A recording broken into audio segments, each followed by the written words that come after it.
Hi viewers, Tamil சமையல் ஸ்டுடியோவில் சுவையான பீர்க்கங்காய் குழம்பு எப்படி பண்ணுறதுன்னு பார்க்கலாம்.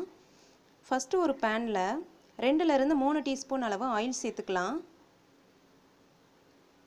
எண்ணெய் சூடான உடனே அதில் அரை டீஸ்பூன் கடுகு சேர்த்துக்கலாம். அரை டீஸ்பூன் உளுந்து சேர்த்துக்கலாம். கடுகு வெடித்த உடனே கொஞ்சமாக கருவேப்பிலை இலை சேர்த்துக்கலாம். அப்புறமா 10 சின்ன வெங்காயத்தை கட் பண்ணி வச்சுருக்கேன், அதையும் சேர்த்துக்கலாம். நீங்கள் பெரிய வெங்காயம் சேர்க்குறதா இருந்தால் ஒரு பெரிய வெங்காயத்தை கட் பண்ணி சேர்த்துக்கலாம். இப்போ இதில் இஞ்சியையும் பூண்டையும் சின்ன சின்ன துண்டாக கட் பண்ணி வச்சுருக்கேன், அதையும் சேர்த்துக்கலாம். வெங்காயம் லைட்டாக வதங்கட்டும். இப்போ பாருங்கள், வெங்காயம் நல்லா வதங்கியிருக்கு. இந்த ஸ்டேஜில் 1 டீஸ்பூன் மிளகாய்த்தூள்,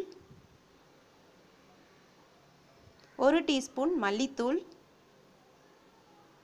அரை டீஸ்பூன் மஞ்சள் தூள், அரை டீஸ்பூன் சீரகத்தூள், அப்புறமா இது கூடவே குழம்புக்கு தேவையான அளவு உப்பு, 1/4 டீஸ்பூன் போல் பெருங்காயத்தூள் சேர்த்துக்கலாம். சேர்த்துட்டு எல்லாத்தையும் மிக்ஸ் பண்ணிவிட்டு இந்த மசாலா பொருட்களை 1 மினிட் வேக விடலாம்.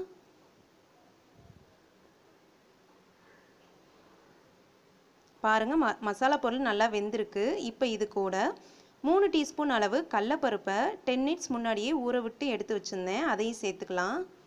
இது கூடவே 250 கிராம் பீர்க்கங்காயை மேலே உள்ள தொலியெல்லாம் சீவிட்டு கட் பண்ணி சேர்த்துக்கலாம். பீர்க்கங்காய் பார்க்கும்போது அதிகமாக தெரியும், ஆனால் இது வதங்கினதுக்கப்புறமா கொஞ்சமாக ஆயிரும். இப்போ இதை நல்லா மிக்ஸ் பண்ணி விட்டுறலாம். இந்த மாதிரி நல்லா மிக்ஸ் பண்ணதுக்கப்புறமா இதை மூடி வச்சு 4 to 5 மினிட்ஸ் நல்லா வேக விடலாம். தண்ணி சேர்க்க தேவையில்லை, ஏன்னா பீர்க்கங்காய் வேகும் போதே தண்ணி வெளிவரும். இப்போ நாம் தேங்காய் அரைச்சி எடுத்துக்கலாம். கொஞ்சமாக தேங்காய் எடுத்துருக்கேன், அதை சேர்த்துக்கலாம்.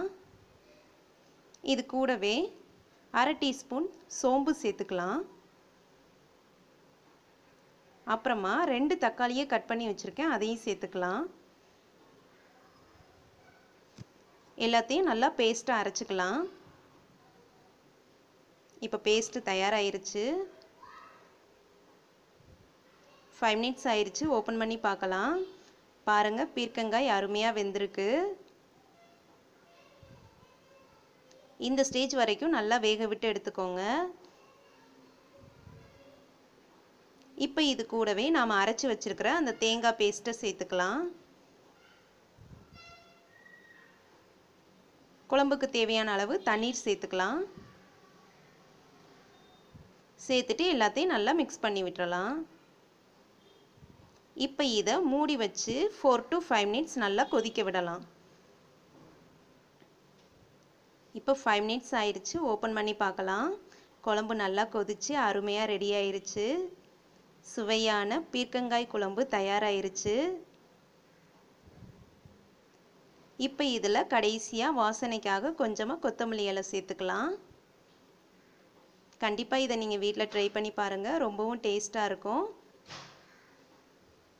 உங்களுக்கு இந்த டிஷ் பிடிச்சிருந்துச்சுன்னா எங்கள் சேனலுக்கு சப்ஸ்கிரைப் பண்ணுங்கள். Thank you friends.